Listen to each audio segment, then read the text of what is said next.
We're live. Jude just fell over. Jude, did you fall over? Jude just fell over. Okay. What happened? Look at this little face. Jude, hi. Good. All right.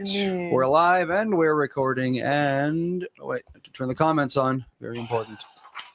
You realize that a week from Oh, look at this. what's that?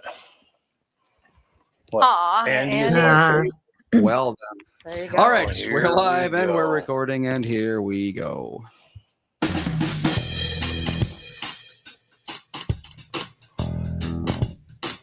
Welcome to the Tom Bernard Show with the family with Co-host Kathryn Burtt. Andy Bernard. And Kristyn Burtt. Kristyn. Okay, I have to ask you and Kathryn the same question. You ready? Ready? Yes. Why are young white women so angry at the world? My God, they get on social media. It doesn't matter which one. They just lose they're either bawling their eyes out or they're just screaming their lungs out. You Kristyn, just you don't speak for follow all those of them. people. I speak for all of them. Why are young men so angry?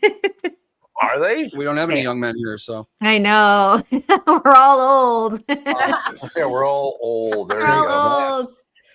Kristyn Burtt Entertainment News brought to you by North American Banking Company. Go to nabanco.com to learn more. Member FDIC, equal housing lender. There, like I said, I posted this one thing, and the guy said, "That's not real." I said, "My point is whether it's real or not, that she really meant what she said. It's the fact that she posted what she said.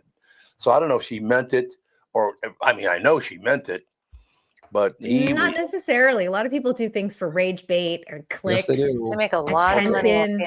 let me Yeah. tell you what she said. And you see if this is rage bait. We already went through this yesterday, didn't we? Oh, pardon me. I didn't know you were the host. Well, I'm going to be soon because you're leaving. You're abandoning the show. For For 2 days. It's called being shanghaied. No, okay. Well, we can move on, but what's amazing to me is I post things that have already been posted. It doesn't matter to me if she's serious or not, just to post that and tell people that you're going to abandon your family because it's like, why would you even post The that? second that it's not profitable to rage bait, they will stop doing it. Oh, so it's all about rage bait. Yes. You make some money. I mean, if you post something on TikTok and you have over 10,000 followers, you make some decent money. I'm on TikTok. I'm in the Creator Fund. I get a check from TikTok every single month. For $2.50, $2.50. You know, because, when I'm covering Dancing with the Stars, it can be thousands of dollars. Oh, yeah, I suppose. Absolutely. Yeah, it's lucrative. And for the people who have millions of followers, I mean, I'm only at like 16 or 17,000 followers, but those who are in the millions are making serious bank. In fact, there's one creator right now who's been talking about how she put $1 million down, bought a $3.5 million house. She's at 24 at the time she did that because she was making $350,000 off of social media Yeah. per month. Per month. Well, that's just so $350,000 per month. Per month. Now, $5 million a year. yes, Yep. off Yeah. of social Yeah. media. We've been Social trying to media. tell you. And if you have a ton of followers, brands are also throwing money at you. Like, Yeah, hey, can you becoming a post this brand 10K, 35K? Not kidding you. For like a one-time post. I mean, the only problem we have with that is I'm still trying to, promote the show because so many people think I retired. Literally, like 80% of the You people don't- think I retired. You don't even need those people to engage. All you need is people to follow you because you said something stupid or Yeah. cute or you posted something that just engages people. Well, and I also feel like those TikTok people who are making living wages off of TikTok, how many of them are over the age of maybe 50? I bet it's 1% at most. You would be surprised. There's a lot of over 50 creators on TikTok. There's a lot of, I would say, on the health side, perimenopause, menopause creators make a lot of money. A lot of like starting over. I have a friend who decided to pursue her Broadway dreams. She had put them on hold for years, and she went back. I knew her from Los Angeles. She moved back to New York City, and at 57, she's trying to make it on Broadway again. And I mean, she's in dance classes with 20-year-olds. And she's made an entire career out of the social media aspect of trying to get back onto Broadway, not the actual Broadway career itself. Yeah. So what I should do is make a big deal of trying to get people talked into the fact that I didn't retire. I have been telling you for 2 years that I think you need to get on TikTok. I Yeah, you're think what's his name? Ryan. I think Ryan made a TikTok account or was going to Ryan make Hoppy? a TikTok Yeah, I don't- account, TikTok Yeah, he did, I account think. or something. Yeah, I don't know what he's actually I gotta doing. get But on it there. needs to be posted under your name because I know he's posting, but he's posting under his accounts. You need to post under Tom Bernard. Oh yeah. Yeah. We should probably. Yeah, because we We'll need get to it make all sure that figured out. that's under your brand. But I think that there's a possibility there for you, and you could be in a creator fund, Tom, and make some money. I could make some money just the show is building. There's no question, but it's, I see some of these people have, and they talk about the same thing every day, and they've got 1.5 million listeners. I'm What's like, the thing? It's like, what? yeah, if we became like the Angry Sky is Falling podcast, we could make a lot more money, but I don't really want to live that way. Yeah, I understand that. I So- think Jude would make a lot of money on TikTok, and I'm not kidding you. Oh, and Jude is- we went to soccer yesterday. Watched Sage play a soccer game. It's the last week of soccer. I don't know, 15 kids come running up to him. Yes. One Oh, of them yeah. couldn't be much more than 2. He's like, "Can I pet your doggy?" And I'm like, "Sure, you can pet my doggy." He's like, "He's so fluffy." And see, had you captured that and put it on TikTok, let me tell you, you would have made like $1 gazillion. Although, but then you I run know. afoul of like their kids, so you're making Of money. course, you need to have permission from parents. Yeah. To, Right, a lot right. of people, That's the parents thing. don't want their kids on Well, the and you- internet. Can you put a sticker on their face? You can, yeah. Is there like an automated Yeah. like kid face remover tool on TikTok? If not, there should be. No, but you can blur if you want to. Oh, okay. Yeah, but then you have to do that in like a separate app and that sort of thing. And Do you? Or I don't know anything about TikTok. You blur it. I mean, you can do it in CapCut, which is a part of, or you can edit it directly in TikTok. Either one is very you can. easy to Oh. do. all right then. Yeah. There you go. It's very Yeah, easy some to people do. are telling me, by the way, that I don't take as much abuse as most people do, which I didn't know. I'm not all over social media and all that stuff on 1 or 2 accounts, but I guess people don't go after me as much as they do other people, which I don't really know why that is. Maybe If we could set up your iPhone so you could watch your YouTube videos or whatever it is you're watching and make comments on how much you're mad about somebody posting something, that would Mm. have an audience. really. Sure would. Yeah. Just being But I don't- mad is an How about- audience. How about not being negative? Is there any way you can make a lot of money without being negative? Yeah, I Mm. don't post negative stuff. I literally just post about dance stuff. And That's good. Yeah, Yeah. but you have to like, I don't know. You have to have a niche. You have to Yeah. like go out and do Yeah. stuff. but Tom Bernard, you're a niche. I mean, like you can, I mean, you're your own niche. I mean, you could honestly post about, and I think too, like that's the other thing. The over 50 market is an untapped market It too. is. And Yeah. I think people, like women have started to corner it because they're just saying, why are women called washed up after 50, which is ridiculous. But I don't think men have done it as much. You could sit there Right. and go, hey, I'm not retired. Let me tell you what my non-retirement looks like. There's your whole niche. Right. Yeah. And how corporate America can treat somebody. Also, 50-year-olds were just 3 years older than me when TikTok started. So, Yeah. Well, there you go. Yeah. on like Facebook, God, there's 50-year-olds on Facebook who were like what in their late 20s when it started, because Facebook's a million years old. Yeah, really. What does old. Derek say there? Yeah, Tom needs More audience. more audience. There you go. I do. I mean, it's building and building and building, but when I see other people, constantly coming in over 1 million comments, That's what it is. But you They've have, honestly, you have to be leaning into the social media. I know you don't want to do it, but you have Yeah. to be. TikTok is the number one in terms of going viral, gaining views, and everything else. now the United States owns part of TikTok now, doesn't it? Yeah, what Oracle.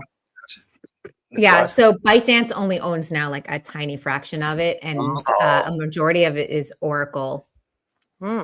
So Oh, Larry okay. Ellison owns it. David Ellison, his son, owns Paramount. So they own a lot of media. Mhm. Yeah, they sure do. Why didn't my dad pass along a job like that for me? That's what I'd like I to don't know. know. I'm very, very upset. I just, He was just trying to make it through a day, I think. well, I I think think that's so. probably Different true. world. There's no question about it.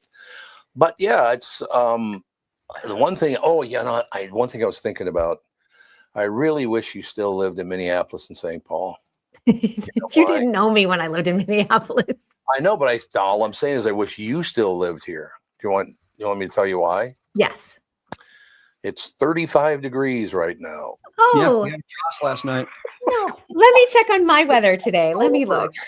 35 degrees in Yeah, October. on the way to school this morning, Ethan was like, "The grass is white and green." Exactly. Yeah, it was frosty. Yep. It was Our frosty. high today will be 74. I think I am Nice. going to And ours will- pass. Ours will be 68, I think. That's actually, yeah, it's gonna get warm again, but this morning it's Well, we're in that part of Minnesota weather where the high is like nice, but the low is frigid. Yeah. last night when we were at soccer, so what the soccer game we went there at about 5:15. Yeah.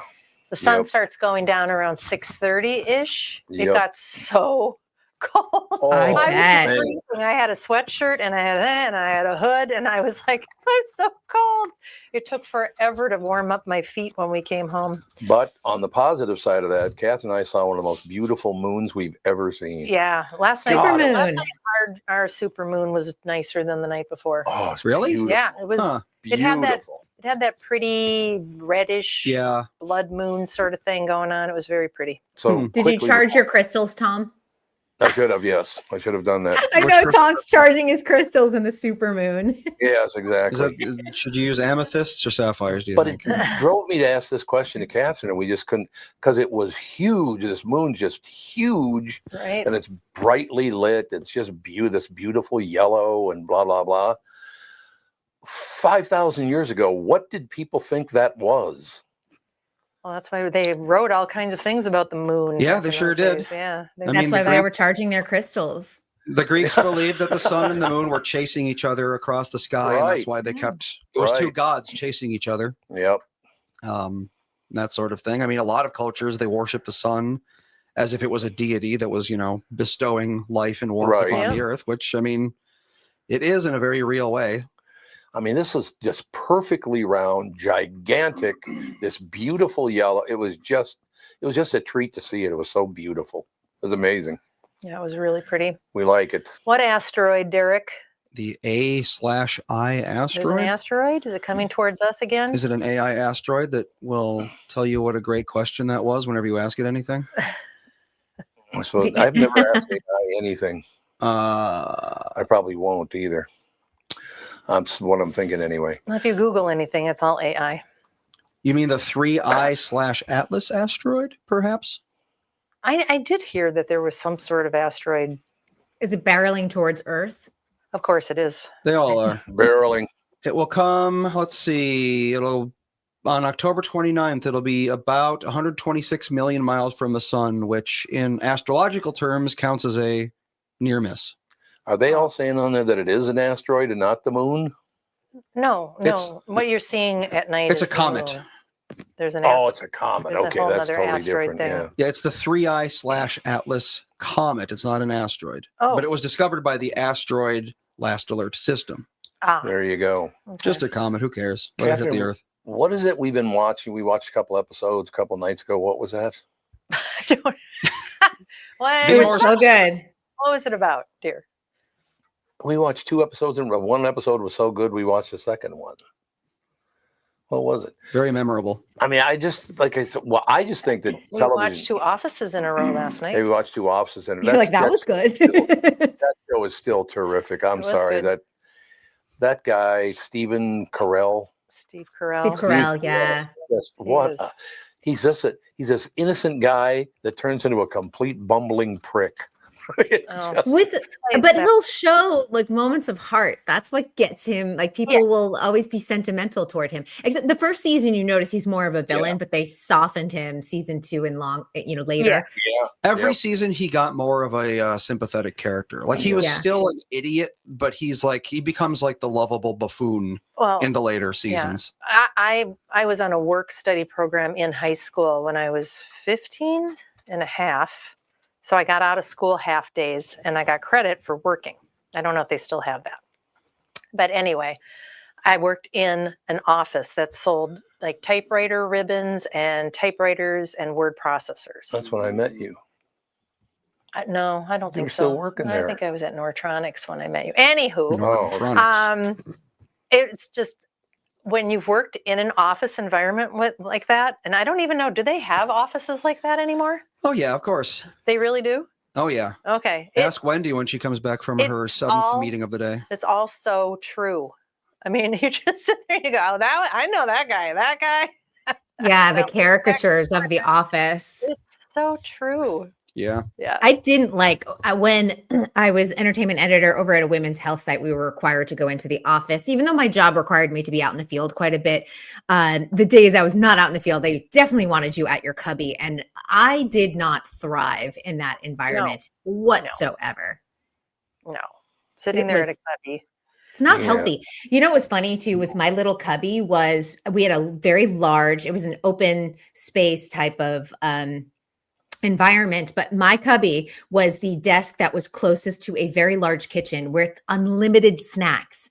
So all day people are coming and going and conversing and eating, and which is fine when it's unlimited snacks. But when you're the entertainment editor and you do a lot of phone interviews and you're trying to do a lot of writing, and I would put on headphones just to be like, don't disturb me. People would be like, hello. And you'd just be like, are you kidding me? God. I would just start making up like, oh, I've got an interview and I have to do it on site. I just started, because this was before the pandemic. I just started making up things not to be in the office. It was so bad.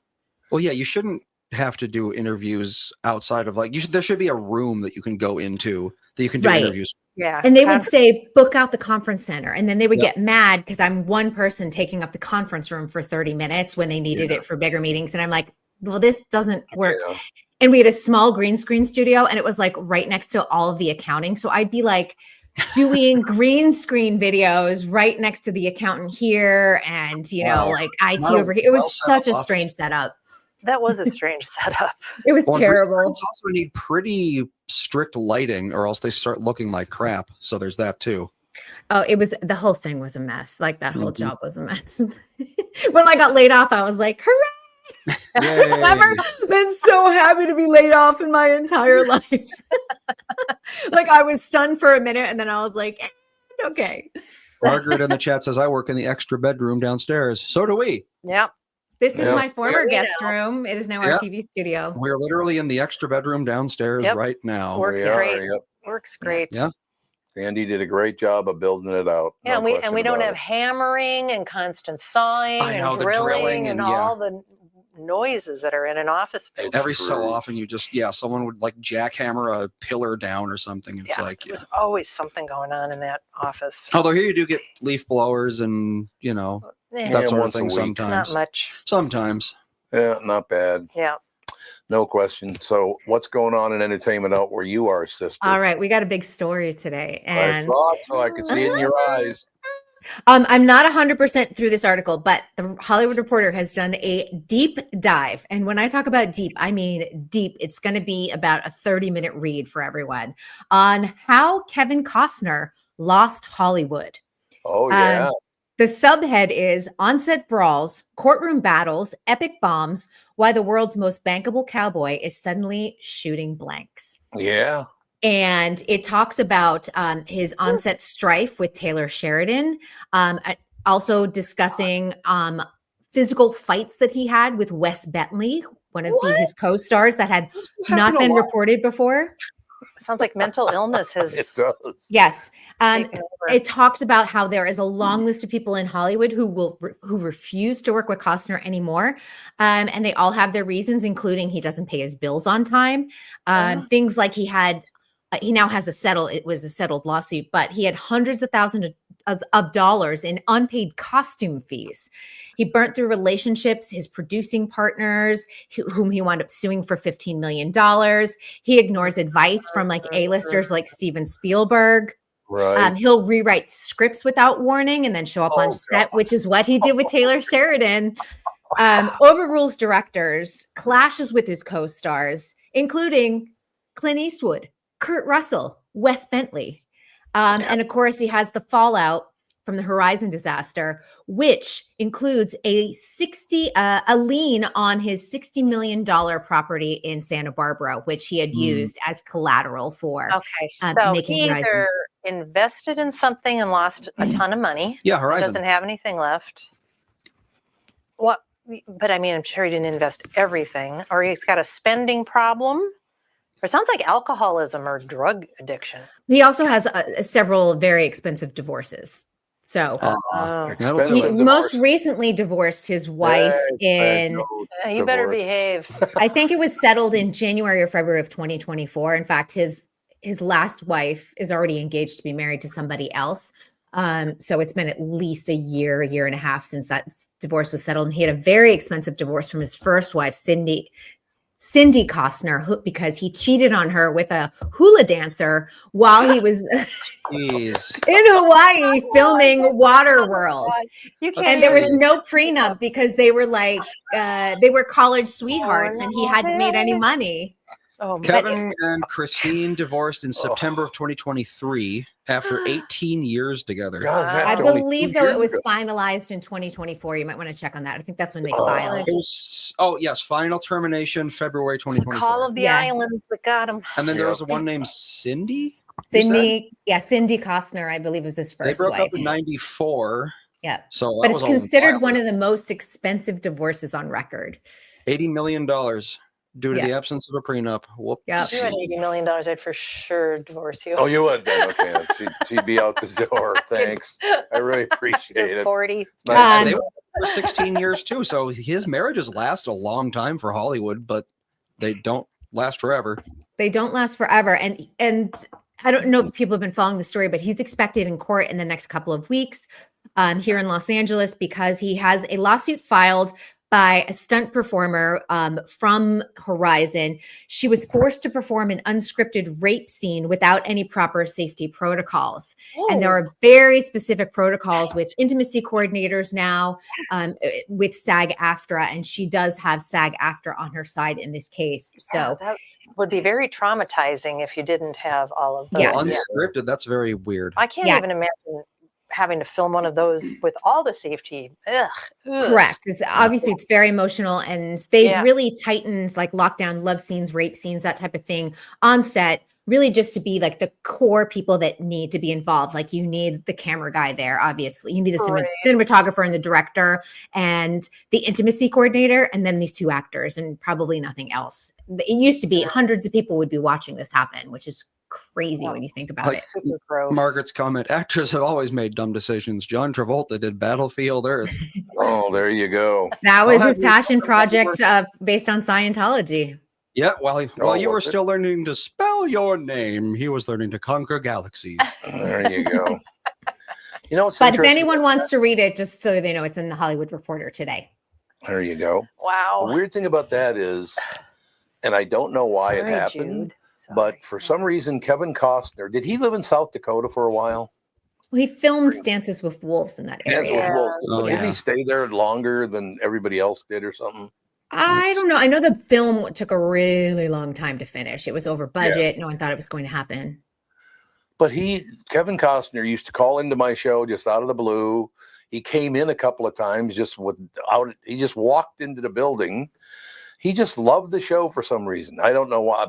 Everybody's talked about what a pain in the ass the guy is. He could be such a prick and blah, blah. He loved the show and was the nicest to me he ever could I have think been. he was, those people that are like the golden child, in any industry, especially in Yeah. Hollywood. Something happens to them. Yeah. All of them. They seem to lose it because they don't ever have to live in reality whatsoever. Right. Kevin Nobody ever says no to them, and then if somebody says no to them, they just cannot handle it. Kevin Costner used to own the Midnight Star in Deadwood, so it's a bar and pub. Oh, So that might be what you're thinking of. Oh, so there you go. Yeah. I suppose, but it was just kind of a surprise that he would talk to me about what's upcoming and this. And then he'd talk about the show. I listened to the show yesterday. It's like, really? I said they He's all- pretty testy now in interviews. He's not easy. That's to what I hear. interview. Yeah. Yeah. It's not the 80s version of Kevin Costner. Like, He was a very nice guy when I talked Yeah. to him. I don't know. How old It's is he's not the weird. Bull Durham. He's 70. Yeah, I mean, Oh, wow, really? Huh. Mhm. Yes, there's so many of them. Look at Robert De Niro's now just like a mental case. He's always angry and screaming about politics. It's like you've got, and he's spent way too much money, and all of a sudden he's got to work again. He's It's got like, toddlers at home. He's tired. I know. It's like, God, you're so gross. Those are his kids too. They're not his grandkids. Yeah, nobody wants to hear from you anymore, Robert De Niro. Oh God, no. I What? can't imagine being 72 and being like, I have toddlers to raise right now. That's Alec Baldwin too. Well, that's his own decision, isn't Yeah. it? Yeah. And oh, by the way, Ilaria Baldwin was voted off last night off of Dancing with the Stars. And we kind of missed out though, because next week is dedication week and they're doing trios, like including one of your loved ones. And Alec Baldwin was going to be in the number. So I guess we missed watching Alec waltz across the ballroom. Oh, okay. There you have it. Someone texted in, what was Jeff Bezos's divorce settlement? That's in, he says, I feel like that's up in the range of 50 to 85 million. No, it's not 50. Oh, it was 80 more. I think it was in $1 billion. It Because was Mackenzie Scott's a billionaire. 38 billion. 38 billion Yeah. for what? For getting Mackenzie divorced. Scott to divorce Jeff Bezos. Oh God. Which at the time was 4% stake in the company. Yeah. Was that his first wife? I think Yes. so. She Yeah, married well- him when he was nobody. Oh, And he okay. was, Amazon was built out of his garage and he was Mhm. that little nerdy guy. And now he's like this big, muscly, Botoxed guy. Oh yeah. Muscly Botox guy. So weird. Yeah. Yeah, he was at Paris Fashion Week last week. And I mean, look at the outfit is wild. I don't know if you can pull it up, Andy, but his wife, Lauren Sanchez, is in this like suit with like one of those like corsets that make your waist look about 2 inches wide. Oh, those weird things. Yeah. And he was dressed like a movie villain. I was going to say he's dressed like Dr. Evil, I think. Yes, he Something totally looks like similar. Dr. Evil. I don't know if Yeah, you can pull it on the screen, but it's a wild photo. Let's see. Share screen. There it is. Share Oh, that yeah, and put it God. up.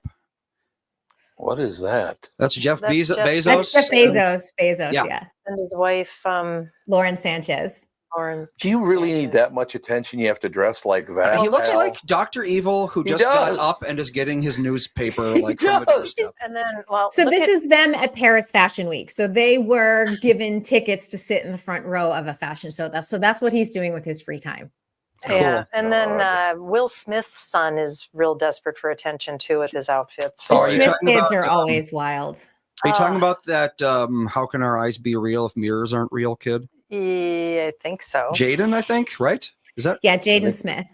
Yeah, he's always been like he was known for his weird tweets like 10 years ago.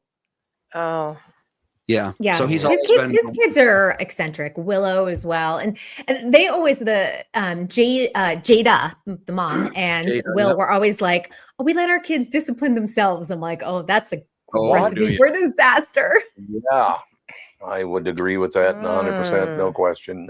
It's unbelievable. All right, what you got going the rest of the day? I am going to dinner tonight at the Beverly Hills Hotel, Ooh, there you go. nice. courtesy of QVC and Kathy Hilton, which a lot of people will know as Paris Hilton's mother. So, Oh. but she has a Did you- line of products on QVC. I think Oh. Kathryn and I, when you're there, just look around the room because Kathryn, I think, have lost 3 friends who used to go there a lot who died very young Ooh. At the Beverly Hills Hotel. at the Beverly Hills Hotel. No, they died at the Beverly Hills Hotel. Oh, I was thinking John Belushi, but he didn't die at that one. He Oh, died that's at the- Chateau Marmont. Yeah, Chateau Marmont. That's where he died. There you go. It's French, Yeah. so it's easy. Yeah, no Chateau question. But Marmont is a lot of fun to hang out in. That's a Chateau good. Marmont it is really great. Oh, if you can get a reservation in their garden, you sit there and just like have a drink and order food, and you will be the only person you don't know in that room. It's really fun to celebrity site. Oh, in fact, yeah, I sat across from Sopranos guy who passed away. Why can't I think of his name right now? Oh, the head gun. Hey, look, it's Sopranos guy. The Sopranos guy. Come on, chat Sopranos people. guy who Margaret, died. where are you? Let's see. Went off the air for a long time now. John Costello. Nope. No, James Gandolfini. James Gandolfini. Oh, Yeah. James. So I sat on the table right by James Gandolfini. 3 days later, he was dead in Italy because he went on vacation with his son and had the heart attack. And I always think about that. I'm like, I watched him. He was like lively, having fun, just totally in his elements, and then gone 3 days later. I know that's the thing about heart Disease is a attacks. silent killer. Yeah, Yeah, it Wasn't really he only, is. he was only what, in his 50s or something, wasn't he? too much I think- gabagool. Well, he was young. I think he was 51, I 51. believe. Yeah. 51. Yeah, there you go. Yeah.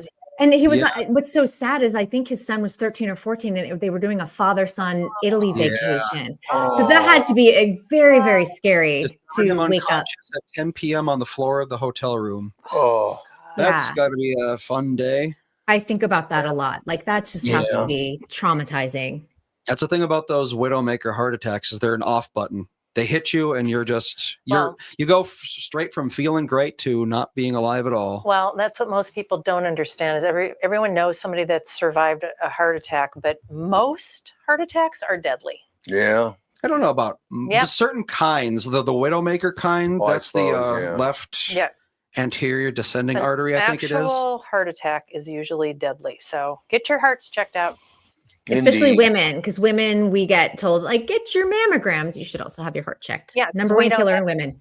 Yeah, we don't have the same symptoms, and a lot of times they're overlooked. The survival rate of a widowmaker is 12% Oh, outside of a hospital. Told you. Oh, Wow. Yeah.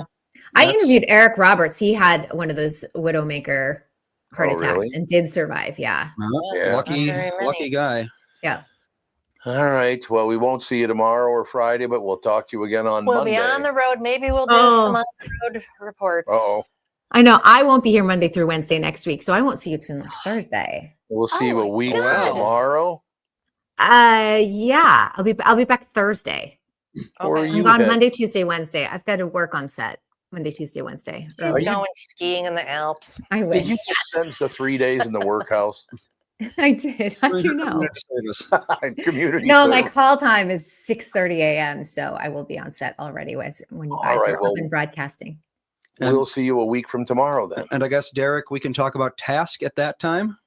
Kristyn, if you have any idea what that is. Kristen. Task tomorrow. We'll talk about task. Well, I guess we can talk about tomorrow. They won't be here, but I'll be here. I'll be and here. I'll be here Yeah. tomorrow and Friday. I can read the Wikipedia article. All right. Oh, Sounds good. Perfect. Wikipedia. All right, my dear. We'll talk to you in a week. Sounds Bye. good. Have a good one. Bye. Bye. Kristyn Burtt Entertainment News brought to you by North American Banking Company. Go to nabanco.com to learn more. Member FDIC, equal housing lender. We'll take a break. Be right back in a couple of minutes right after this. From Bradshaw and Bryant, Michael Bryant. What's up, Allie? Oh, not much. Doing my usual thing of telling people they shouldn't be texting and driving. In Minnesota, you can't have your phone in your hands. You can use, hands free, but you can't have your phone in your hands for whatever reason. And that's why they made the law the way they did, so that police officers could see a phone in your hand and you got no excuse for why you got it there. Do people know that that's the law? I hope so. I mean, they used to follow it, and then kind of COVID kind of made people forget. And now it's like a freewheeling world out there with cell phones. Let's say you get pulled over because you do have a phone in your hand and you're not watching where you're going. You got to be in pretty big trouble then, I would guess. Well, the first one's not as bad. It's the multiple ones, the problem. And once people start stacking them up, then they have a big problem. And then what we're doing in car accidents is we've started bringing motions for punitive damages, because I'm trying to use the civil law any way we can to stop this, because it needs to stop. Whenever I'd had any problems in my life, who was that I called again? It was like an MB, something like that. Bradshaw and Bryant. Let's take a second to talk about my bank, North American Banking Company, and Bill Ski. As a business owner, you're always looking for opportunities to grow, and that's where North American Banking Company can help. Their business banking team offers tailored solutions, whether you're expanding your team, opening a new location, or upgrading equipment. Because they're locally owned, loan decisions are made right here in the Twin Cities, which means faster approval and more flexibility to meet your needs. If you're ready to take your business to the next level, why not bank with my friends at North American Banking Company? Visit nabanco.com to learn more. Member FDIC, equal housing lender.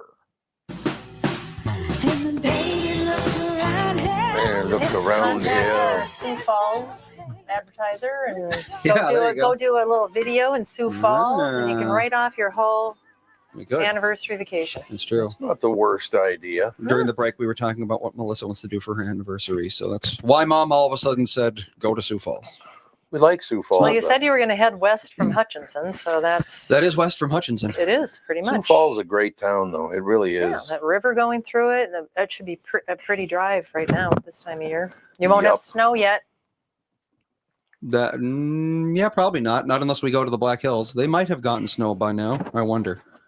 I don't know what the Could be. elevation of the Black Hills is. It's not that about high, a mile up Is it that much? at the highest point. Oh, okay. But when we went there for our anniversary for 6 years ago already, Yeah. there was not only was there snow, there was enough snow to snow us in for a day Oh, that's right. You got snow in mid-October. So yeah, there's probably snow there. I don't know. It's been a pretty warm October It in most has. places this year. Mm-hmm. Oh, here's a change for you.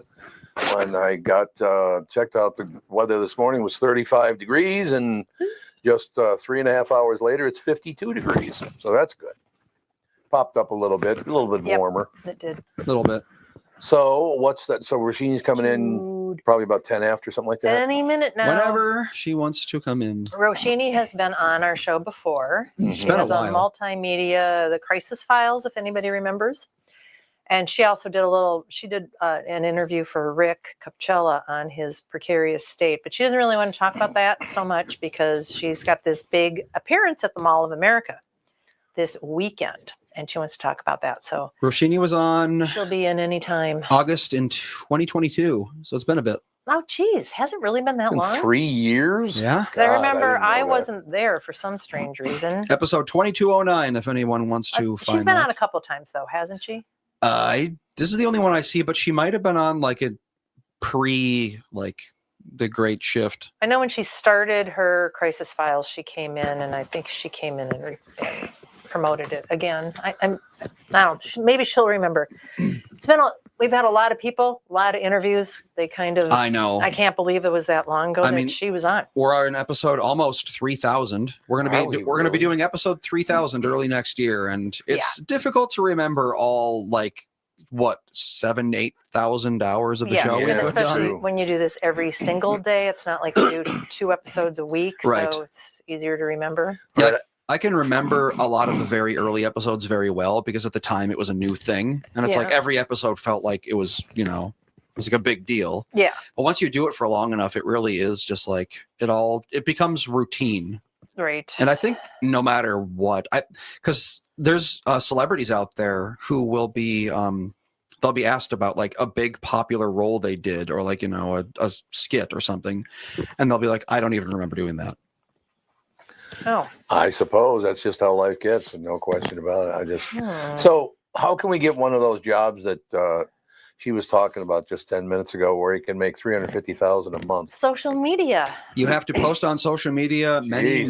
many times a day and make many videos. I'm telling you, if you could learn how to do like just a little iPhone 20-second post and put it on TikTok or whatever with all the stuff that you talk about with AI and all that. And I mean, at your age group, Mm-hmm.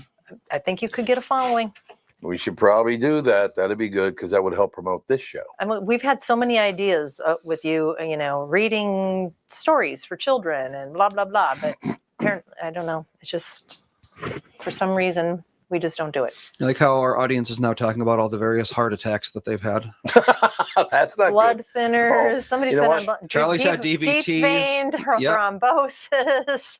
There you go. Why don't we take our second break here because she's just got here. Yeah. So by the time she gets in, we can just get that done. So we'll be right back. Sure. Just give me a second to Yeah, we'll give you a readjust. second. Oh, Okay. she's hiding now. All right. We can. Okay, we'll be right back. I'm talking with my friends Michael Bilski and Brad Huckle of North American Banking Company. Guys, business owners have had to deal with a lot over the last few years, haven't they? They sure have, Tommy. We pride ourselves on being able to help our customers with the challenges they face. Our business bankers are experts and are always ready to help our customers capitalize on opportunities and solve problems. Loan decisions come quickly because they're made here in the Twin Cities and not shipped out of state like at some of the national banks in town.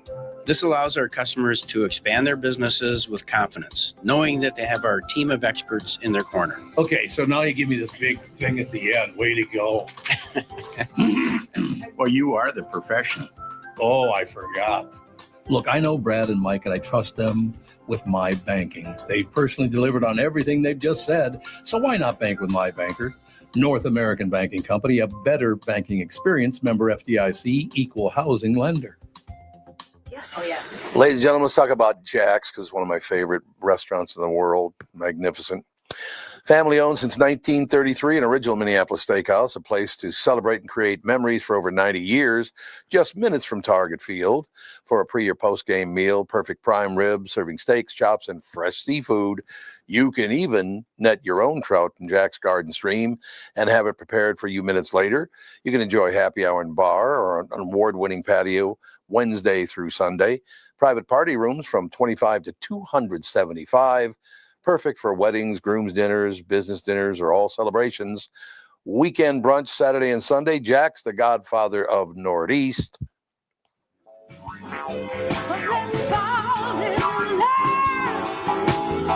were just arguing We were arguing.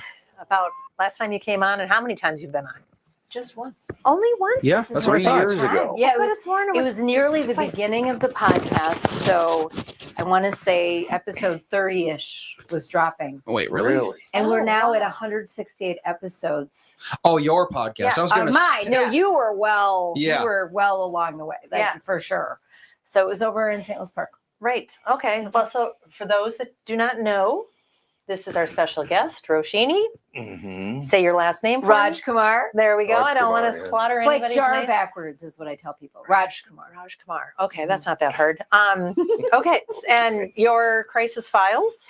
Mhm. When did you start it? Why did you start it? What are you up to? You know, it's really taken on its own life. Way back in time, my first career, I was a TV reporter and left TV news in early 2006 to start my biz. So I'm an executive coach and crisis strategist, professional speaker, and had my own show on WCCO Radio Sundays for 9 years. Yeah. And as I sunset that in 2021, I'd already started to plan for this, the Crisis Files. And originally the idea was for a TV show, so a TV pilot, Sure. which we did shoot as a pilot, hired a production company, spring of 2022, shot a pilot. There's a short teaser of it on our podcast site or our website, thecrisisfiles.com, but had to sort of set it aside partly because of the strikes in Hollywood. But also Oh, I that's said, right. while that was Right, being that's edited, right. should we bring it out first iteration as a podcast? And obviously, you know, I followed Tom Bernard's career. He was a trailblazer in podcasts. So the thing was happening, but no one was quite figuring out exactly the best model. Right, right. So I thought, well, it's a little easier to produce 15 to 20 minute podcasts. So in August of 2022, that was when we kicked off season 1. And this August, we kicked off season 4. And so the podcast has just really taken on its own life. And I think about the pilot. I haven't totally left it. But one day I might return to it to try to sell that. But in doing the podcast, we've seen it's very much both B2B, B2C, B2 consumer, because we do all kinds of topics from cyber and AI and real dangerous things to sleep deprivation and burnout that are more consumery and people oriented. Okay. So that it's also helped me shape the show into something that's really usable. And what did it start as and what is it now? Well, started as just, it was going to be a TV pilot or that I sold to, hopefully worked on selling to cable TV or streaming. And now it's a podcast with paid sponsors as well as a big following. It's a national podcast produced locally in the Twin Cities. And who knows, maybe growing that, multiplying the podcast. I may never go back to the TV pilot, Right. but it's a Right. great visual. We have that. And what is your topic? What is your content exactly Well, about? we're always trying to prevent crisis, or if crisis has happened, we like maybe jump off the headline. So for example, all the stuff with Elon Musk. Let's just take him as an Okay. example. Mhm. And we were one of our first episodes, early episodes, was when he was going to buy Twitter. Oh, Yes. And we did an episode, one of my Crisis Squad members and I, Jen Hellman, about that and what were the implications of that and the brand, implications, the possible crisis for employees. And in every episode, we hope you as a business owner, you as a business person, you as a person get lessons you can use in your own life. Okay. Yeah. So that's a good thing. You're trying to help Absolutely. people, in other words. We're trying to help people. We're trying to prevent crisis, and we definitely have fun. I mean, you know me, Kathryn, you know me, Tom. I'm a little irreverent. That gets in there. I love that. Yes. And we've curated guests from all over the country and the world that come on with me in addition to my 4-person crisis squad. I mean, we are at no loss of crises in Yes. America Oh, and that's for around the sure. world right now. Right. You can be very busy. Yes. In fact, we're living in a state of permacrisis, and that is challenging. Yeah. And do you think that that's organic or Man-made. man-made? Human-made. Human-made. It is both.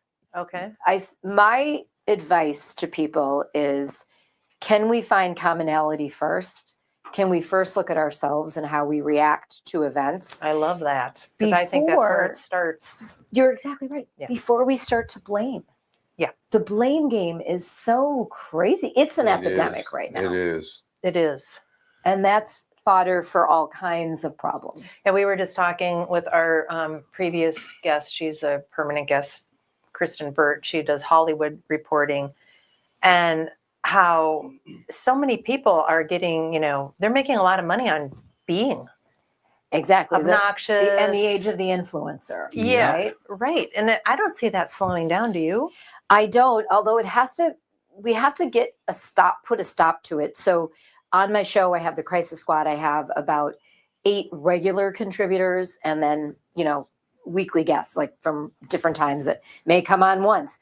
And we have a regular contributor. He's a film critic and entertainment reporter, Paul McGuire Grimes. Okay. He's based in the Twin Cities. He's actually a true, I love saying he's a card-carrying member of the Film Critics Association. But we did several episodes during the Hollywood strike. I also did an episode with him about cancel culture a couple seasons ago. And it is really sad that people can be canceled just for having their own opinion. Now, if they truly do something bad, I get it. Commit a crime, different things that are obnoxious. But just because you have a different opinion, I mean, think of Dean Phillips, for example. He was one of the first people to say Biden shouldn't run. And I was applauding that not because I'm against Biden, it's because it was obvious. And he was the only one who had the courage to say it. And then he got canceled. And now he's on the cover of Twin Cities Business Magazine with his story. He was right, but he's no longer going to run for office. And he was a voice of moderation that we needed. He's a great guy. Yes. We used to have him come in at the old location. He did the show a few times. Yep. Really nice guy. I didn't really know him personally. I thought he was a little wishy-washy politically, but I didn't really follow him that. Well, I interviewed him on my WCCO radio show many times when he was running for office, then once he was in office, and then I even did a joint interview with him and a Philadelphia congressman. They were part of that, and now the name is going to escape me, but they formed a caucus of both parties trying to bring compromise. What a great And idea. it was great. We did it live on YouTube on Facebook during my actual radio show, and they were both on. And Brian Fitzpatrick joined us from Pennsylvania. Dean was on with me, and it was and that's what we need. We need more of those voices. Well, we had Rick Kupchel on yesterday, and you were a part of that precarious state. And what was very interesting to me was watching the social media reaction to what he was saying. It was just so extreme.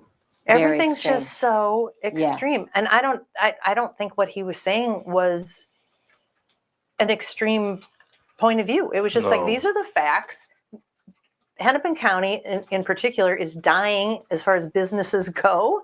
The downtown area is not doing well, and people get angry. Yeah. I mean, their first reaction is always to just get angry instead of thoughtful contemplation. We just have all these knee-jerk reactions, and I don't know if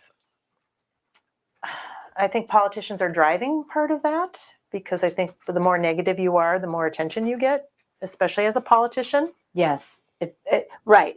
Absolutely, because they're going for clicks. Yeah. They're going for likes. And it was interesting. I was reading many of the comments. I really recommend anyone watch, whether you're from Minnesota or not, Precarious State. This is coming to a lot of cities near you. This document, and it's happening or it's coming. And the issues and the stats, I mean, Rick did a lot of research.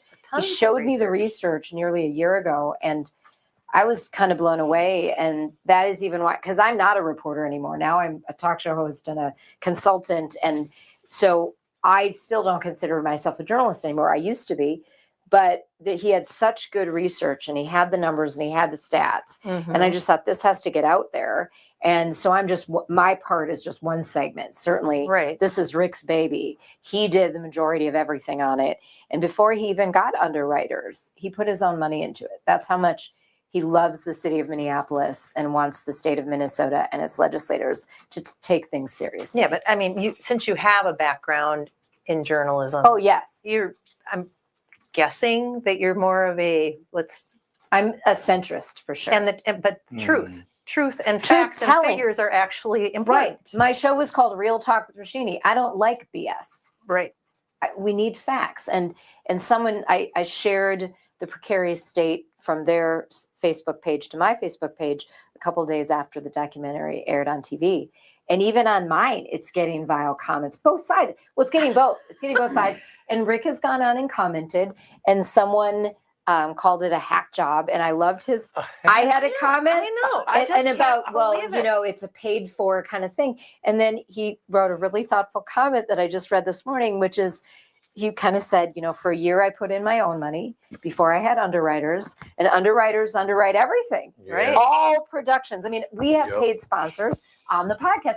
These sponsors are not telling me. No sponsor has ever told me what to put on my show. No, we've never had that experience. I have No, I don't editorial think so. control. So do you all. Yep, absolutely. And that's what, and I get it. I mean, I'm not a nurse. I'm not a brain surgeon. I'm not a pilot. I'm not going to tell those people what to do. But I can tell you as a former TV reporter, I know facts and I know attribution. Right. And I know when you don't have the facts and when you're just blowing, in the wind so someone gets you. So don't criticize someone when they really did spend years months and money digging up the facts, not from one source, but from like 30 sources. And, Kathryn, I'm guessing he shared this with you. I heard, I know you followed up with him, but your original time before it aired, there were people who didn't want to participate because they didn't want to put their reputation on the line to be part of Rick's project. I thought about it. Really? I had people who asked me, are you sure? And I said, you know what? I'm a crisis strategist. I have a show called The Crisis Files. If I don't get involved and be part, again, a small part of the precarious state, how am I worth my brand? Right. That's what it came down to for me. And that's why I can support what Rick is doing. I'm not supporting an opinion. I'm helping him support and get the truth out there. Right. Right. I mean, if you watched it, there are Republicans and Democrats and people who you don't even know what their political persuasion is in that documentary. Right. That's the definition of why you do a documentary. Yeah. That's what I think. But apparently I could be wrong. The way that people are they're psycho.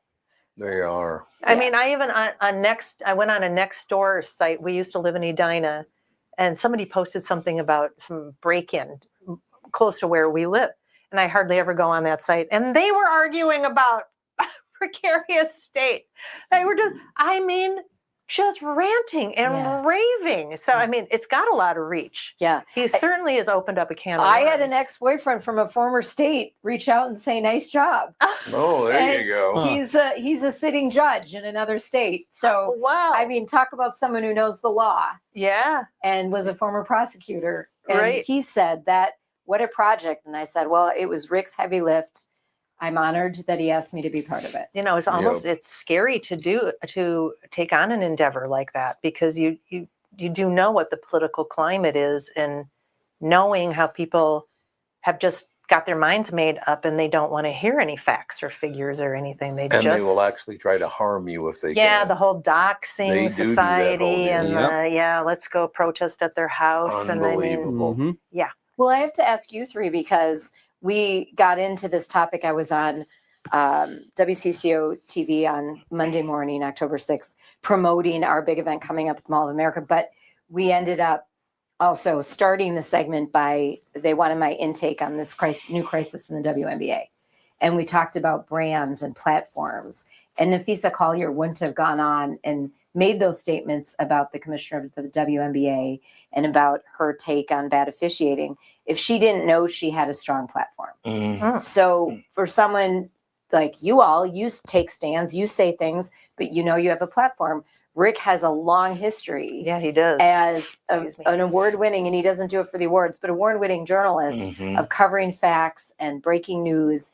And that's the platform, which is my guess, why he thought, okay, I'm going to take this on because if I don't, probably no one will. Yeah, because I didn't want to take it on. It's a lot of work. I agree with him. well, it's but also it's a lot of work. scary. It's also scary. It's not scary for me, but No? I have a high tolerance for being disagreed with, as I'm sure your husband does too. Oh, okay. Well, There is that. he's used to it. He doesn't like But- it, but No. he's used to it. But here's a good point to make, because that whole thing, you're talking about, putting your deal out there and all the rest of it. The problem that I have, and I don't know any other one guy in radio this ever happened to, but the show got to be the highest rated show in America, and people got very pissed off about that, which I don't understand. Can't be happy for you. And that was back when that whole deal, they called me a racist. Oh my God! Sorry, Way sorry, to go, sorry, Kathryn. sorry. It had to be I during my always talk. silence it. Sorry. Yeah, here we go. But anyway, these, whatever party they're in, Minnesotans decided they'd use the race card against me, and they would use the homophobe card against me. Yep, that's the Now, easiest thing to Here's do. the problem. I had 3 black men on my show. That's not a very good racist. I'm not very good at being a racist, apparently. If that were the case, yeah. If that Yeah. were the case, that'd be a little tough. And then the other one, what did happen with the other one again? Transphobia. No, transphobia. Mhm. First morning show in America, I had not 1, not 2, but 3 trans people on the show 20 years ago. Or Really? 15 years ago. Even. Wow. 3. We had were they all 3 men to women? No, there were 2 men to women and 1 woman to man. And were they talking about their stories, or were they just experts in something and they happened to be It trans? was very interesting, and I asked them, because I didn't know anything about what do they mean? What do you mean trans? I mean, this, like I said, 15, 20 years ago. Yeah. But that's the one thing about this state that drives me nuts. If they want to get you, they'll do whatever it takes to get you. Well, that's Because what it's we were that talking- obviously a lie. Yeah, yesterday when we were talking with Rick, I mean, you saw the vile comments. It's like, oh, Yeah. it was on KSTP. The reason why it was on KSTP is because Stanley Hubbard is a Nazi. you just like want to tear your hair out because it's Right. just so. Stanley. It's insane. Well, there are a lot of, the lawyer in me God. says there are a lot of defamation lawsuits that any of Yeah. these people wanted to do, they could. That's the But thing. part of the thing is, Rick's a public figure. Stanley Hubbard, to some extent, Yeah. but when it's blatant lies, you have a lawsuit. So people should really be careful. I mean, I'm not saying you have to always be rosy with your comments, but you could be charged, well, at least a civil suit. I don't know about an actual crime, but you could have a lawsuit on your hands if you don't watch what you're doing on social media. Oh, But why do you yeah. want to spread that kind of crap around anyway? I mean, Right. just because somebody votes a different way than you do or has a different opinion on anything, calling them the most vile things. Why do people want to do this? Well, What's in it for And them? the thing is, Kathryn, sometimes I find these names are that you don't even know the definition of what a Nazi or a fascist Yeah. is Yeah. before you call someone that. Yep. Mhm. That's true. I remember my last TV reporting job before I left there to move home to start my business was in Detroit at the Okay. NBC. And I remember it was probably like halfway into my time there. And I did a story and I was out in the field. And when I got back, my news director called me into the office and said, yeah, a viewer called and said you did this and this and this. And just for the point of the story, I don't even remember the topic, Okay. but I do remember saying to my news director, they're criticizing me for something about Mexicans. There were no Mexicans in my story. There you go. Exactly what I'm talking about. What?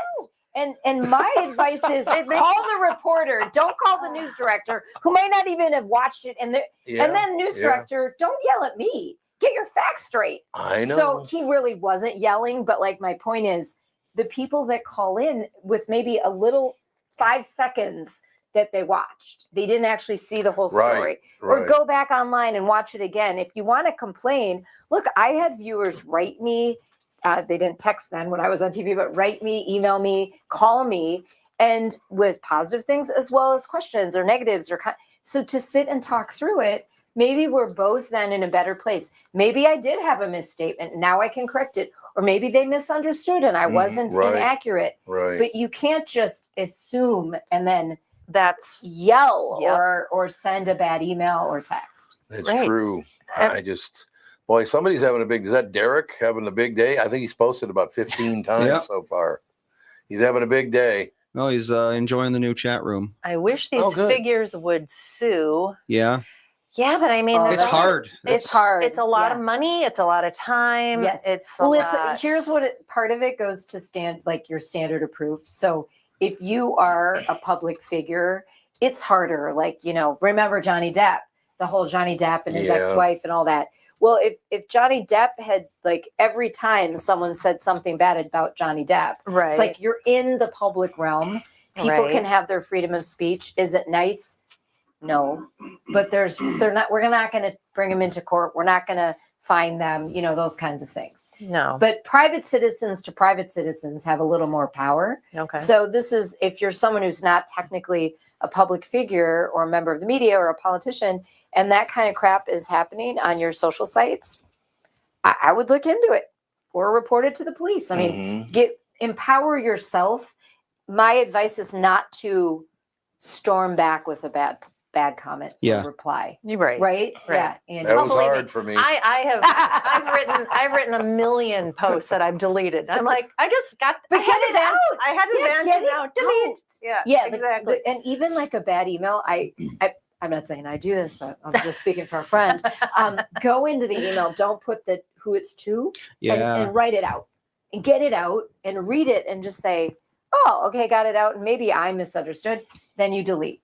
But there's Right. no accident of it being sent because you didn't even fill out who it sent. Yeah. Well, and sometimes like forum posts or like Reddit posts or whatever, even if it's not a negative thing, sometimes you just like you type out 4 or 5 paragraphs and then you're like, you know what? No one's going to care about this. Yeah. And you just Control A, delete. Yeah. Yeah. Yeah. Well, see, so Andy, that's your personal discernment. I'm big on discerning. I mean, discern before you post. Discern before you pick up the phone or write an email and have to blast someone out. Right. And ask questions. Maybe it's, I saw this. You said this about me. What did you mean by that? Yeah. I mean, where might that take us by way of constructive conversations? Probably no reply. Well, I mean, if they're sitting in front of you. Like, I've actually had conversations sometimes with people sitting in front of them. Like, Right. well, what was that all about? Sure. And then if I can clarify, I clarify. And if I'm at fault, I'll apologize. And sometimes we'll have to agree to disagree Right. because we're just going to always see it differently. You mean have a conversation like a grown up? Exactly. Ah, Adulting. oh, It's hard. That's pretty unusual. it does seem Pretty pretty hard. unusual. It just, what amazes me is that anybody, as far as public figures are concerned, that anybody would get that upset with any public figure. Because, I mean, they're just doing what they do. I don't look back on any. First of all, I will say this. Minneapolis, St. Paul is definitely one of the top 2 or 3 news markets in the country. People don't understand. Not size-wise, but just actual news happening. Actual news. What I'm talking about is you watch the news in New York, it's going to be a lot different from in Minneapolis, and Minneapolis is going to be a lot better. Minneapolis is a lot better news Right. market than New York. Right. As far as California. quality, but New York is still the biggest TV. Oh, yeah. Yeah, Yeah. obviously. Yeah. Well, But you I mean quality. Yeah. But even since I left TV news, I mean, sadly, and I was just with a couple media buddies yesterday, we were talking about it. They're both still in it. The stations, whether it's because they're owned by big companies now, Yeah, right, there's less right, independence and dollars matter, and they're hiring people that are far less qualified and shouldn't be in big market yet. They should Right. make some of their mistakes in smaller markets. I mean, in TV, I worked my way up. I started in Fargo, went to Des Moines, went to Nashville, which was amazing, was Yeah. here at Fox 9 for 2 years, and then went on to Detroit. Mhm. And I'm glad I had the street cred by Sure. the time I got to Mhm. the larger size markets. Right. Absolutely. It doesn't mean I was perfect, but I wasn't making like super green rookie mistakes in Mhm. Minneapolis and Detroit on the air, Right. which is what we're seeing now. And Oh, that's yeah. sad. Oh, yeah. Mhm. Yeah, that's a whole weird deal now. How people, it's like, really, what are you doing? They don't think through how many people, first of all, they're talking to. They don't even think about that apparently.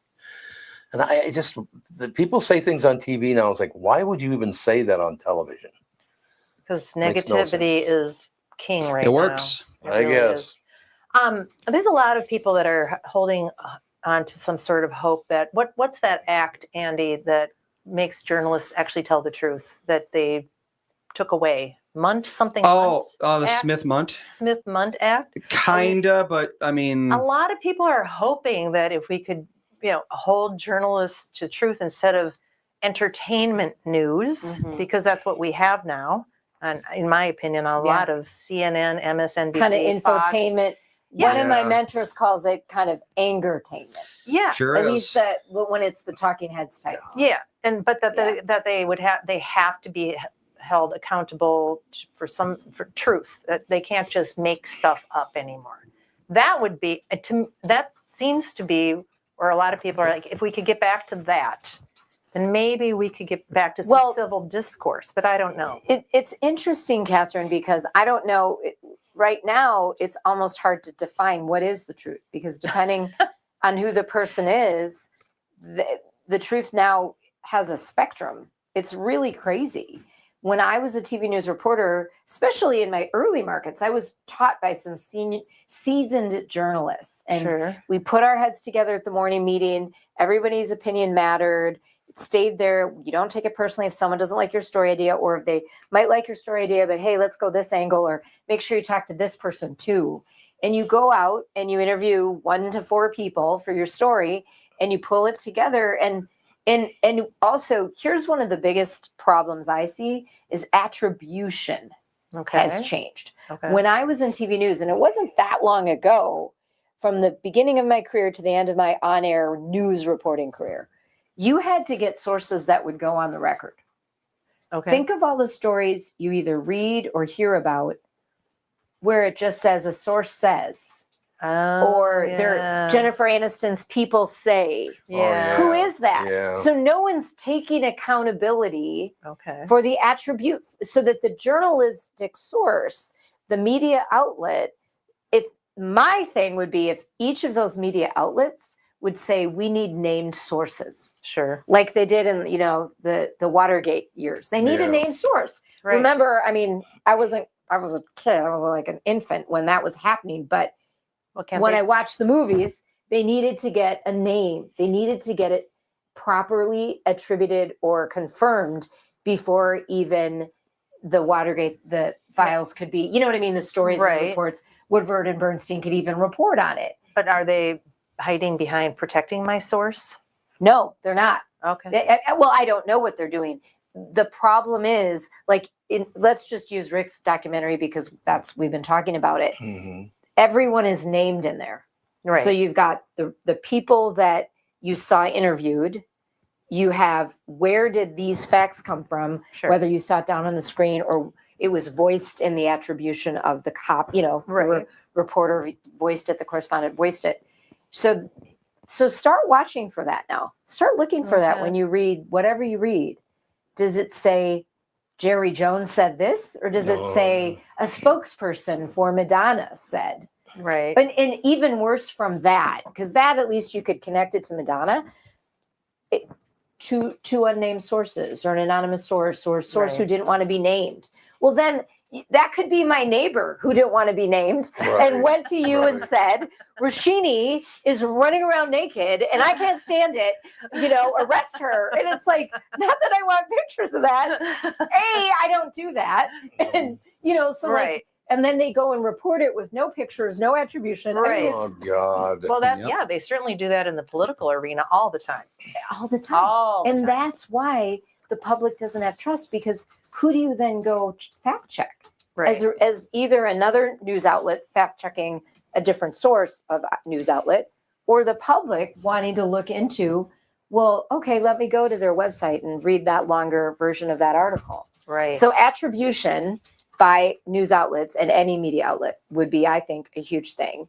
The conglomeratization of media and, one ownership of hundreds or thousands of entities. I mean, look at ABC. It's owned by Disney. When I was in Fargo and in Nashville, and even at Fox 9 in Minneapolis, I at one point I thought, I want to be at the network, and Good Morning America, to be a correspondent for ABC, you had arrived. Now it's like every other person is a former football player, or there was no news cred behind them. So now they're on a national morning show, and it's owned by Disney. I mean, how much can we trust all those facts? Yeah. And again, I'm not trying to misalign the celebrities you like out there. They're just not news people. Some of them.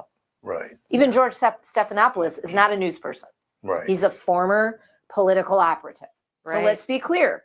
Right. And I mean, can he be neutral and down the middle? I don't know. I've never met him. I'd love to interview him about that. But he helped get Clinton elected. Right. Do you think he's ever going to be 100% damningly critical of a Democrat? Right.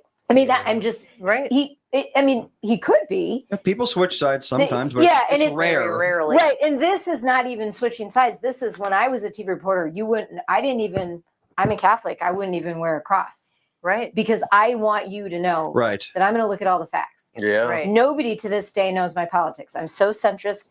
I actually vote for the candidate.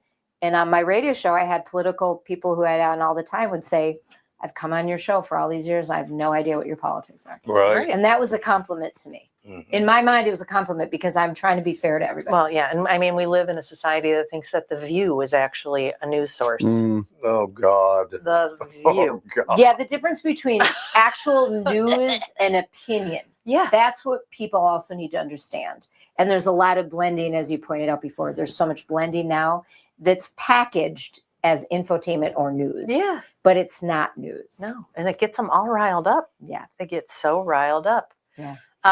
Rolf, we have a comment. The Fairness Doctrine Act was repealed in 1986. yeah. You can see the division starting after that. I don't remember Wow. a world when the Fairness Doctrine existed because I was Right. born in 1986. Yeah, I don't really remember that either, even in my Yeah. TV reporting days, which was, late 90s into the 2000s. Yeah.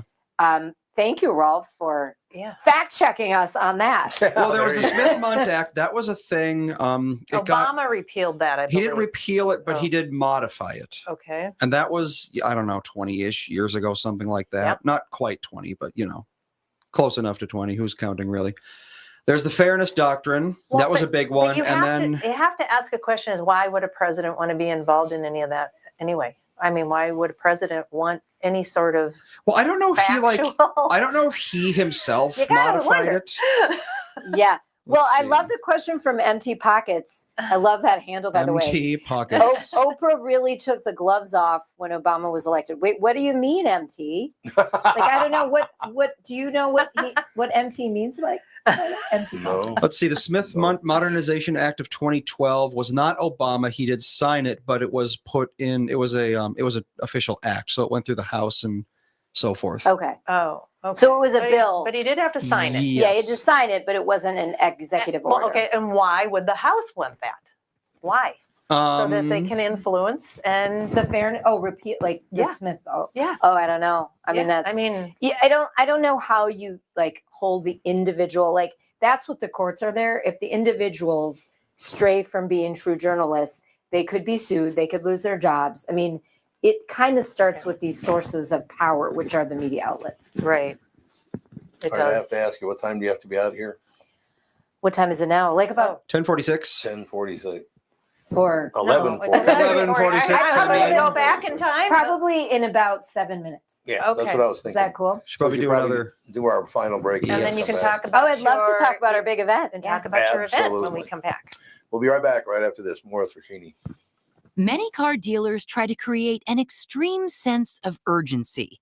Does anybody really buy it? We gotta sell 100 cars by Saturday to get the boss off the roof. Or, you'll never see these rebates again. And oh yeah, your trade will never be worth more. Really? I asked Jim Paul from Valley Buick GMC in Apple Valley and Valley GMC in Hastings his thoughts. I don't even know what to say. I hope folks are smarter than that. Has there really ever been a time when it was urgent? Probably not, but this tariff environment might be a first. Valley has several hundred pre-tariff units on the ground. Who knows what's going to happen with the tariffs, but these are really safe buys. Going forward, Valley's committed to make whatever the situation is as painless as possible, like we've always done. Where can we find you then? Get them pre-tariff. Hurry, hurry, hurry. When they're gone, they're gone. And man, At a Valley store in Apple Valley or Hastings or valleycardealers.com.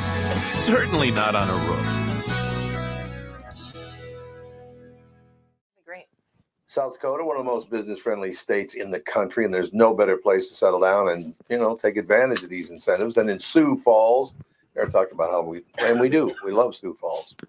As the state's largest city with a metro population over 290,000, Sioux Falls has low business costs with a high quality of life. There's no state, corporate, or personal income tax, no inheritance tax, and no limits to what your business can achieve. South Dakota ranks among the top 10 states in the U.S. for tax friendliness, hardest working, healthcare, and doctors, most popular to move to, inbound state for movers.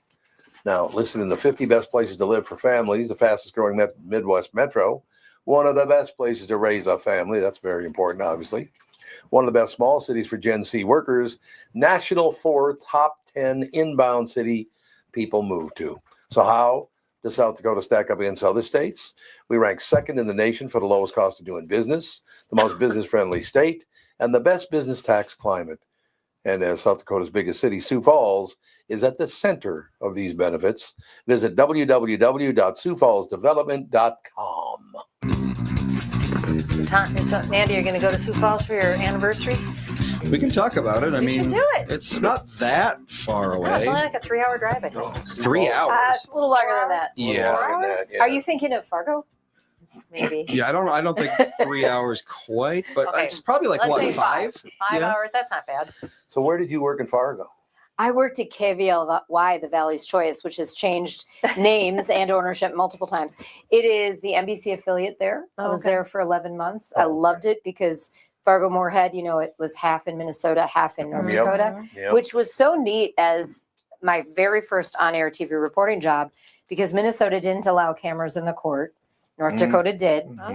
And, so that just for anything that was court related, that was a whole interesting difference in way of covering. Sure. And then, just a lot of different issues, was on a lot of hog farms, a lot of weather stories, but I'm still in touch with a lot of people there. And it was a fabulous time in my reporting career. Nice. I feel like I remember last time you were on, you talked about giving like the corn report or whatever.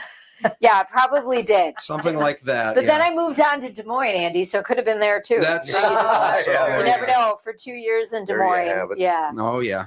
God, I worked in both Grand Forks at KNOX and in Fargo at KVOX.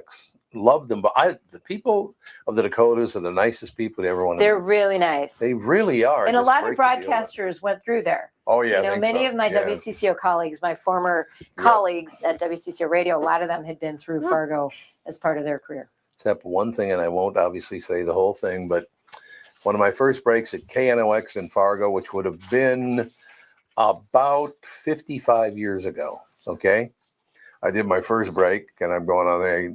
Welcome to KNOX. We got some Beatles coming up in a couple of minutes, blah, blah, blah, blah, blah. And the phone lights up. And I'm like, oh, God, this is great. I pick up the phone and go, KNOX. I hear this pause. Get that big N off the air. First call I ever took. Whoa, in That's Grand not Forks. very It's nice. like, but I have that little rasp or whatever it is. And they were convinced I was this, I don't know what the hell. Wow. Isn't that amazing? That is. I will never forget that. I'm like, Obviously, that person didn't sleep on it before they decided to call you. well, and no, say I think that. the guy might have been drinking because I was on 6 Well, to 10 at that is a night. big Yeah. problem when people are drinking. And then 6 they to call. 10 at And then night, they so call. it's like, they're Drunk dialing. Different kind of drunk dialing. Oh yeah, Oh, yeah. there's no doubt about it. All right, the crisis files at MOA. Oh God, We are so excited. I cannot even tell you. And I've been doing TV this week and on Saturday. And when I watch the playback, I'm like, you could tell from my eyes, I've had no sleep. No amount of makeup covers up the bags under my eyes. But it is there's so much love in this show. The Mall of America's team has been amazing. Jill Renslow is the big boss over there. And they've been a sponsor of the show from nearly the beginning. This is our second annual live recording. I don't see why you're doing this. Chris Eggert's going to be there. yeah, Chris Eggert is coming. what? He's one of our past guests. I know he's a friend of your show. He's going to be on the show tomorrow. Oh my Yeah. gosh! Will you ask him? We will Yes, totally he's going to ask be him. on the main stage with me. So we're doing 3 actual live recordings. One of which with his colleague Ken Barlow, who's a past guest on the show. Good Also, guy. Yeah, he's a nice great guy. I'm so excited. Rob Patterson from Comcast. He's an executive from Comcast. They're one of our sponsors, but he's going to talk digital defense, all this cyber stuff happening online. And with your, TVs and who's watching you Yep. and AI. And then my whole crisis squad. So they shot the pilot with me 3.5 Okay. years ago. All right. Jen Hellman, Steve Silton, and Dr. Abdul Omari are local. Dr. Cheryl Ziegler's flying in from Denver for this. We have Wow. not all been physically in the same location in 3.5 years since we shot the pilot. Well, that's God. And they're my closing podcast. I close with them recording. So 3 episodes we're recording, but 27 past guests are coming back.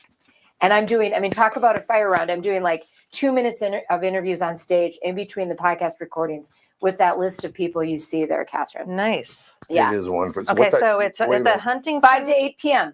Rotunda. The Rotunda. the Huntington Rotunda Right in the at middle. MOA, Mhm. October 9th, between 5 and 8. We'll just come anytime between there and you'll find us. There's a selfie wall. You can take a selfie. You can mix Oh. and mingle. We've got it's amazing to me. And you see that list, a lot of business leaders, sports leaders, media personalities. And, as I was getting ready to come to you all, I thought, why hasn't the family Bernard been on the Crisis Files? We haven't been invited. I think let's publicly, I'm saying, Maybe Come it's on. your fault. you have All an right, we open, will. open invitation. Our studio's in St. Paul. Wow, We'd love to have you. Roxanne Battle. Roxanne's Roxanne. coming. She's a That's past guest a- on the show. That's On a her name I have episode, heard we of. talked about empathy a couple months ago Okay. Oh, and that's how nice. it's really lacking. Oh, Yes. is it ever? Yes. No doubt Ever. about it. Yes, you name it. We have had a lot of Minneapolis, St. Paul media personalities have been on the show, but the show's a national show, so we have people from all over the country, and even one from Sweden who pitched us. He was a risk expert, and we had him Nice. a couple years ago. So Okay. You know what's so great about what you're talking about with empathy and all the rest of it? In my personal life, it was a huge part of it because my father was taken away in a straitjacket and taken to a mental institution. And you know what happened the next day? Because this was very open out, they're wheeling him out on a whatever the hell they call those things. And he's screaming and yelling, and it's just this big brouhaha. The next day,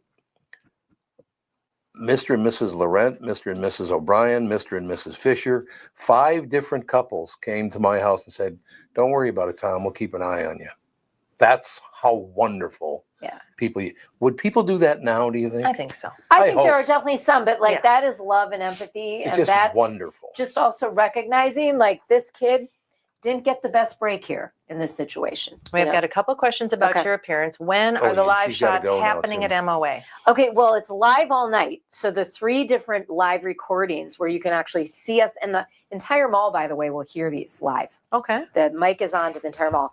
We have live recordings of the podcast at 5:05 p.m., 6 p.m., and 7:20 p.m.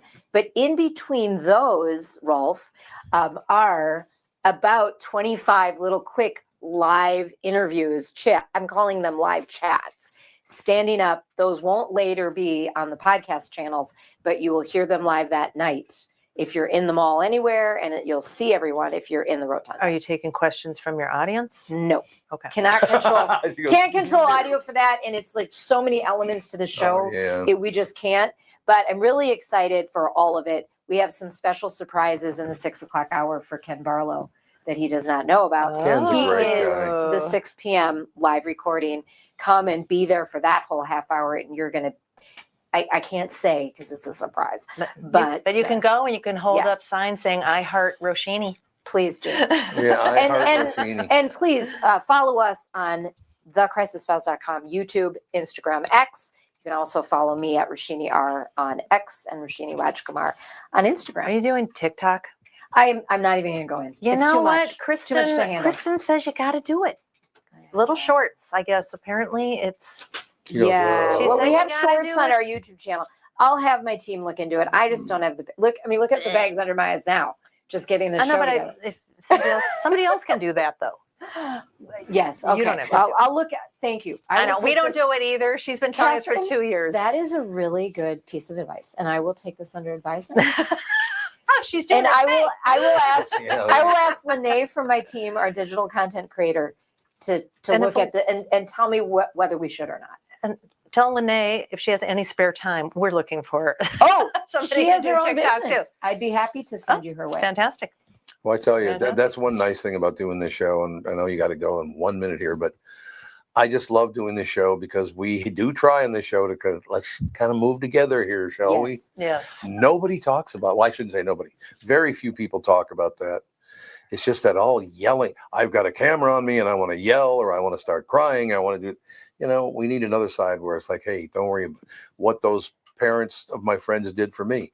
Hey, don't worry about it. We'll take care of it. Well, and what we're doing here, Tom, on the Crisis Files, and we hope people go to thecrisisfiles.com. There's a lot of complimentary content, our whole show archive, all 168 episodes, and they're only 15 to 20 minutes. So you can buzz through them, listen to them on your long commutes or on your runs or walks. And we've really built a community. Nice. And the thing about it, what I feel blessed and affirmed by is the fact that nearly 30 past guests, including the ones that'll be on the stage doing the podcast recordings, they wanted to come back. They're making time to be there that night, either just to show up and support or to come and do a quick chat on stage. And then we've got people from the Minneapolis-St. Paul Business Journal, from the Minneapolis and St. Paul Chambers coming. We've got a lot of different organizations represented that are coming to watch and hang out and have a celebration. So, I mean, I'm thinking I got to step it up because, Ed Sheeran plays in the Rotunda. Oh, and this is the Crisis Files in the Rotunda. Yeah. We got to put on a show, and that's our plan. Good for you. Okay. Thank you so much. It is in the Huntington Rotunda at the Mall of America, October 9th. Stop by anytime between 5 and 8 p.m. So it's Friday night? No, it's tomorrow. Tomorrow. It's right. It's tomorrow. Yep. You'll have Chris on here, and a few hours later, he'll be on stage with me in the Huntington Rotunda. Well, I would have come with a I Heart Roshini sign, but we're going to be traveling. So, well, we are happy to take your likes and comments from afar. There you go. Roshini, you got to come back again. These are always great conversations. So great. And ladies and gentlemen, we like to do this because we actually do really like to help people. Get everybody's opinion, get everybody's view on things. That's how it used to be. No assholes. Yeah, the no asshole rule. We got that in place. So thank you very much, and we'll talk to you. Well, Cass and I will be gone Thursday and Friday. Yep. But we'll be back on Monday. And tomorrow's going to be quite the Jude show. Either. No Jude either. That's right. No Jude He'll either. be traveling as well. I'll have to get like a Cavalier King Charles stuffed animal and put it in that corner. Yep.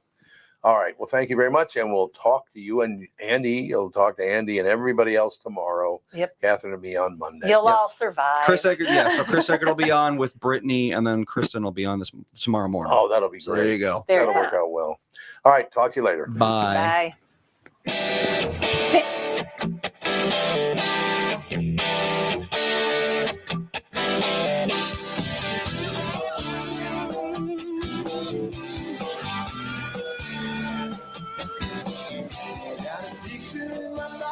Reminds me of this was before.